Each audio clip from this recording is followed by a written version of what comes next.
से इस वक्त की बड़ी खबर मिल रही है। भरत तिवारी एनकाउंटर केस में आपको बड़ी खबर बता रहे हैं। भरत तिवारी एनकाउंटर केस में बड़ा अपडेट सामने आ गया है। सम्राट कैबिनेट की स्वीकृति हो गई है। न्यायिक जांच आयोग के गठन को मंजूरी मिल गई है। घटना की न्यायिक जांच के लिए आयोग बनाया गया। पटना हाईकोर्ट के रिटायर्ड जज विनोद कुमार सिन्हा की अध्यक्षता में न्यायिक जांच का गठन किया गया है। तो इस वक्त की बड़ी खबर आपको बता रहे हैं। भरत तिवारी मामले से जुड़ी हुई बड़ी खबर, बड़ा अपडेट सामने आया। आज कैबिनेट की बैठक में न्यायिक जांच आयोग के गठन को मंजूरी सम्राट चौधरी ने दे दी है। सम्राट कैबिनेट ने इसे स्वीकृत किया है, जिसके तहत घटना की न्यायिक जांच की जाएगी और ये आयोग का गठन किया गया है। पटना हाईकोर्ट के रिटायर्ड जज जांच करेंगे।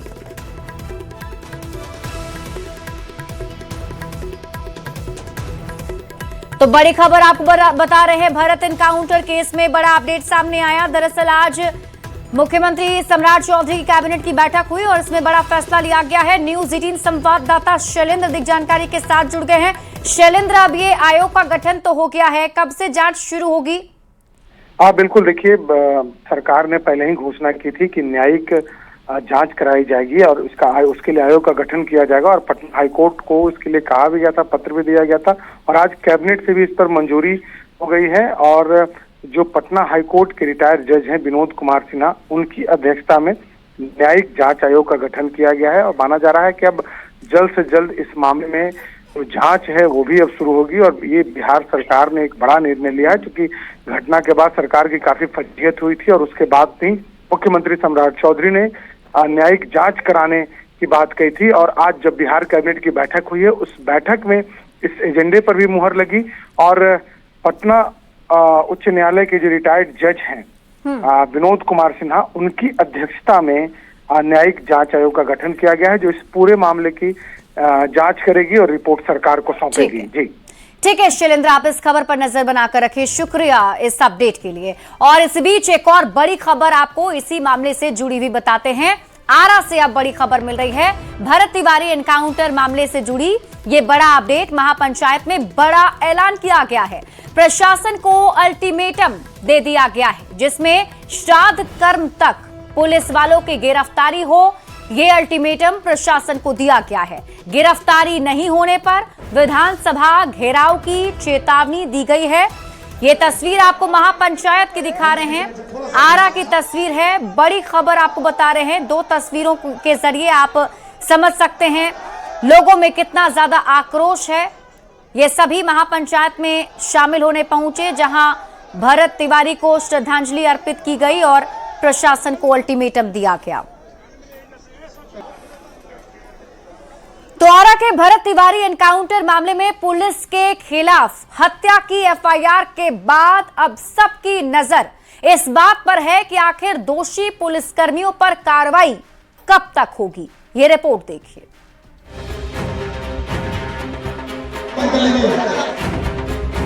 हजारों की भीड़ और भरत तिवारी को न्याय दिलाने के लिए लगे बड़े बड़े पोस्टर।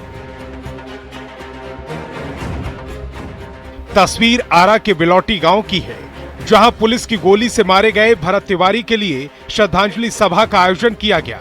इस कार्यक्रम में श्रद्धांजलि सभा के साथ एक महापंचायत भी रखी गई, जिसमें शामिल होने के लिए हजारों लोग पहुंचे। बड़ी संख्या में जो लोग हैं वो बिहार, यूपी, बंगाल और झारखंड के साथ दूसरे राज्यों से आए हैं। यहाँ पे देख सकते हैं कि भरत तिवारी जो हैं उनको माल्यार्पण किया गया है, श्रद्धांजलि दी जा रही है और भरत तिवारी अमर रहेगा यहाँ पे नारा भी लगाया गया है। महापंचायत में मौजूद लोगों ने एनकाउंटर की जांच में हो रही देरी पर सवाल उठाए और दोषियों पर जल्द से जल्द कार्रवाई की मांग की। सारी मांगे पहले से ही हमारी क्लियर हैं। सबसे बड़ी मांग है कि जिनके ऊपर केस किया गया उनको सबसे पहले जेल के अंदर डाला जाए, उन पे कार्रवाई शुरू हो। कल एफआईआर होगी। अभी भी सरकार का रवैया केवल बरगलाने, दबाने और धमकाने का है। भरत तिवारी को पूरा न्याय मिलना चाहिए। उसके लिए हम लोग विधानसभा घेराव भी करने के लिए तैयार हैं, अगर न्याय में कुछ कमी होती है तो। भरत तिवारी एनकाउंटर मामले में अब तक शाहपुर एसएचओ राजेश मालाकार निलंबित किए गए। एसआई अंकित आर्यन, हरीश चंद्र कुमार सस्पेंड, एएसआई रामाशंकर यादव भी निलंबित। जगदीशपुर डीएसपी हटाए गए। पुलिस कर्मियों पर हत्या की एफआईआर। एसएचओ, डीएसपी, एसडीपीओ समेत अन्य पुलिसकर्मियों पर एफआईआर। पूरे मामले की जांच शाहपुर के डीआईजी के सुपरविजन में की जा रही है। डीआईजी की जांच रिपोर्ट के आधार पर ही पुलिस मुख्यालय आगे की कार्रवाई करेगा। देखना होगा कि यहाँ पे जो डीआईजी के नेतृत्व में जो यहाँ पे सुपरविजन शुरू हुआ है, वो सुपरविजन जो है वो कब तक जाता है और ये जांच रिपोर्ट कब तक पुलिस मुख्यालय पहुंचती है। सबसे बड़ा सवाल है कि यहाँ पे जिन पुलिस कर्मियों पर इनकाउंटर, फेक इनकाउंटर को लेकर के जो आरोप पत्र दाखिल हुए हैं, जो एफआईआर जो दर्ज हुआ है, इस एफआईआर के तहत आखिर दोषी पुलिस कर्मियों की गिरफ्तारी कब होगी, ये सबसे बड़ा सवालिया निशान अब तक खड़ा है। कैमरा पर्सन अजय दुबे के साथ रवि एस नारायण, न्यूज 18 पटना। भरत तिवारी मामले में आरोपी पुलिसकर्मियों पर एफआईआर तो हो गई, लेकिन आरोपी पुलिसकर्मियों की गिरफ्तारी कब होगी? क्या इनसे पूछताछ शुरू हुई है? ये सभी सवाल लोगों के मन में हैं और इन सवालों पर सियासत भी गरमाई हुई है। जो पुलिस पदाधिकारी इस मामले में संलिप्त रहे, उन पर एफआईआर दर्ज करने के दिशा निर्देश दिए गए हैं और एफआईआर दर्ज भी कर लिए गए हैं।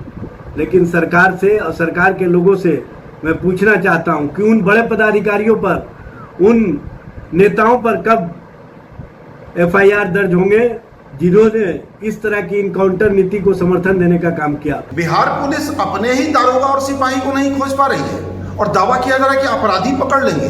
अरे आपके अपने महकमे का दारोगा तो आप खोज नहीं पा रहे हैं, सिपाही खोज नहीं पा रहे हैं। मर्डर का केस हुआ है, अभी तक गिरफ्तारी नहीं हुई। भरत भूषण तिवारी हत्याकांड में सरकार अभी भी लीपापोती कर रही है, क्योंकि इसमें सरकार ही असली अभियुक्त है। शाहपुर प्रकरण में मृतक की माताजी की शिकायत पे एफआईआर दर्ज कर ली गई है। माननीय सम्राट चौधरी जी ने पहले से ही जुडिशियल इंक्वायरी के आदेश दे दिए हैं। बिहार में सिर्फ एक नियम है, सच ही रहेगा, दूध का दूध और पानी का पानी होगा। प्रतिफल आपको दिखने लगा है कि वहां के एसडीपीओ और एसएचओ और उससे संबंधित जो भी लोग उसमें पाए गए, उन सभी पे एफआईआर दर्ज हो गया। तो बिहार सरकार और माननीय मुख्यमंत्री जी इसके प्रति संकल्पित हैं कि भरत तिवारी के साथ कोई अन्याय नहीं हो, न्याय कैसे हो। और